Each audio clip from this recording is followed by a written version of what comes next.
really proud of our guys, after Friday night. And it's just, as a head coach, you want your kids to be tough, and toughness is often defined with how you handle adversity. And our guys are mature baseball players. They understand how good they are. They understand what the game's all about. They got beat pretty good on Friday night. It didn't slow that preparation down the next day. Certainly didn't change our approach to yesterday's game or today's game. They got themselves back in the series yesterday and played great with energy out of the gates today. And we got a phenomenal start from Lincoln Sheffield. And we all fed off Lincoln's start. That is the storyline of today's game for sure. And, a great series win for our program. It is difficult to win series in the Big 12. And we just saw how difficult it is to win games in the Big 12. Games are never over. And I can't say enough about the support that this program, and really every program at Kansas State, that's why it's a special place. The support we get from this community, it's beyond description. And I told our kids today, don't ever take that for granted, what we play in front of every day, because it's unique, and they are a part of it. And our kids are a reason why those people are showing up to watch them play, because they play the game the right way. With respect, they play hard, and our community appreciates that. So, and our kids, believe me, it's reciprocated. We start off 0-for-17 against Chef. What's going through your mind? I'm thinking no-hitter, 10-run rule after 7. I would never express that in the dugout, because that is a major no-no. But in my head, I'm coaching that game to get the 10-run rule after 7 so Lincoln can get a perfect game. And I've seen Dante make that play hundreds of times in practice.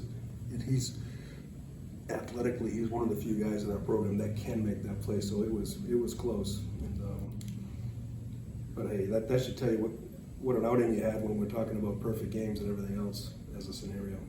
He was awesome. Kept him off balance, breaking ball. And he's always 1-2-0-2.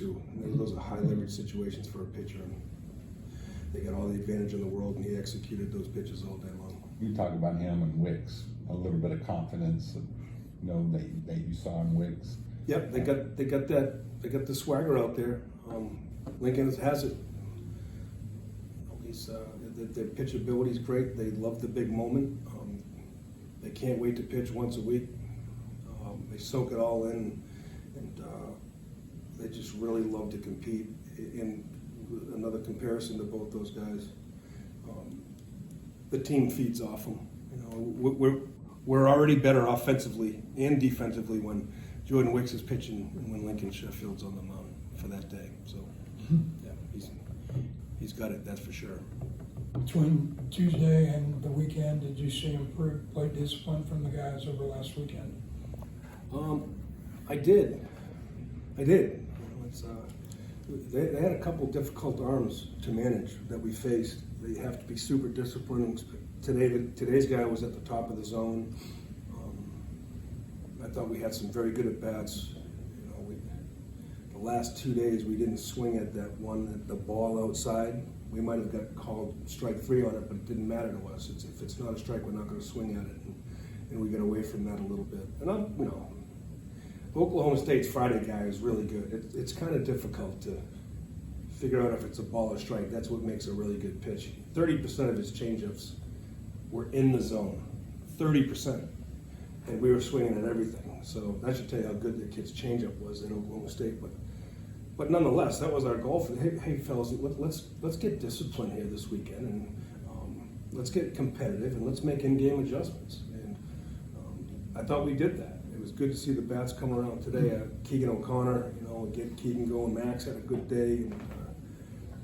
And the other thing we don't talk about, we didn't have Seth Dardar last weekend, and he gets our offense going. He is the energizer guy in our lineup, and we need him in there. Kids feed off him.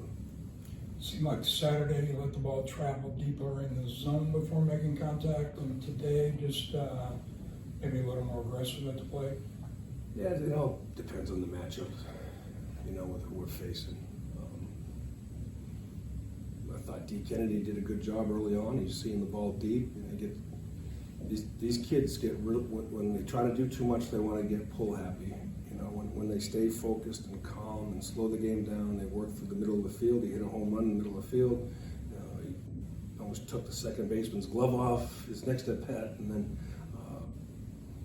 yeah, it's a balance and it's a confidence thing. So once you get that 3-run homer, though, everybody else felt a little more relaxed in the box where they could see the ball and put good swings on it. Coach, you talked about battling through adversity. Although it didn't really end up mattering, those throwing errors to start the game can be somewhat discouraging to a team. I was just curious what you were saying to the team when you were on the mound with them and they were doing that interference, or looking at reviewing the interference call. Great review, though. Yeah. Great review. And I'm not going to take credit for it. It was Jaden Parsons, our graduate assistant. His job when the other team is up, on bunt plays or any play, he watches the runner on the baseline. If he comes out of the baseline, that's his only job. He was all over it, and it was a no-brainer. And it really turned the tide and set the tone of the game. But I just wanted to relax everybody. It was the first inning. Yeah. You know, and I knew Lincoln was a good matchup, so don't worry about the guy at second base. Let him score. I don't care. We're going to score a lot of runs today. It's going to be one of those days, so just relax and make your next pitch. And don't worry about the guy at second base. That won't happen again. But I thought it was an appropriate time to take a mound visit, just to settle everyone down. That's and the overturn of the replay actually did that and created some momentum and a little life in the stadium too. So. Coach, talk about the crowd a lot. I mean, the success at home this year has been super noticeable. Compared to last year, just how much better has this crowd gotten? We were pretty good. I think we might have sold out our last 10 last year at home. Yeah. You know, we got great kids. They go out in the community. Our community's phenomenal, as I've said, and they appreciate our kids. You know, our kids, they're not shopping themselves around for NIL. They don't do that stuff. We just want to win baseball games and soak up every minute of playing in a college community that's very unique. And that's how our kids go about their business. We talk about it all the time. You know, last year was phenomenal too. You know, it's just but do you take a minute? That, you know, everybody in this program has built that. That wasn't here when we showed up. It's here now, and it's, you know, our kids take ownership in that, and they're the reason why people are coming here and supporting them and bringing their families and making it part of their weekends, and it's appreciated, that's for sure. How'd you get Lincoln to K-State? Coach Darrow recruited him. He went to a really good junior college, and they loved the family aspect of Kansas State, and committed to us last fall. You know, great kid.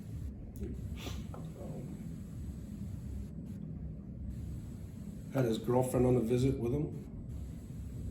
We liked her a little bit more than Lincoln's, but the fact that we got both of them was bonus, right? Because she did come with him too, and they're great kids and from great families. And he's really talented. He fits right into our culture because he's a team first guy. Coach, you had him hop on a plane and go to Boston and then come back and trip to Lawrence. So how do you see the next 5? Great opportunity to eat some good Italian food. Couldn't be more excited about that. That'll be Tuesday night, 8 o'clock, Prez's Restaurant in the North End, Hanover Street. I think about that one for a while. What's it called? Prez's, Prezzas. I'll bring my wife there for her birthday. So, critical 5-game stretch for us, because the beautiful metric system of college baseball, RPI, gives you more credit for a win on the road than at home. You know, and here we got 5 opportunities to keep building our national tournament resume. Northeastern's having a really good year. That's why we scheduled them. You know, the RPI works. You got to beat someone. If you beat somebody on the road, that's great. If you beat someone on the road, that's a winning program. It checks all 3 boxes. So here we go in the next 5. Right, we're going to play on the road. And we're going to play programs that have won some games this year, which will help our RPI. A critical 5-game stretch for our overall resume.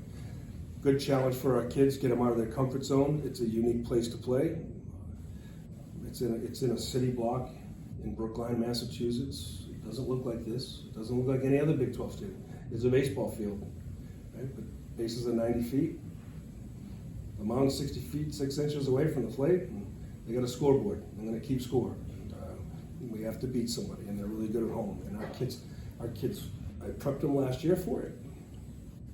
They went into it with the right frame of mind. We're playing a baseball game against a really good program, and they had an unbelievable college experience that day. So when we got back from that trip last year, I scheduled this Tuesday, Wednesday game.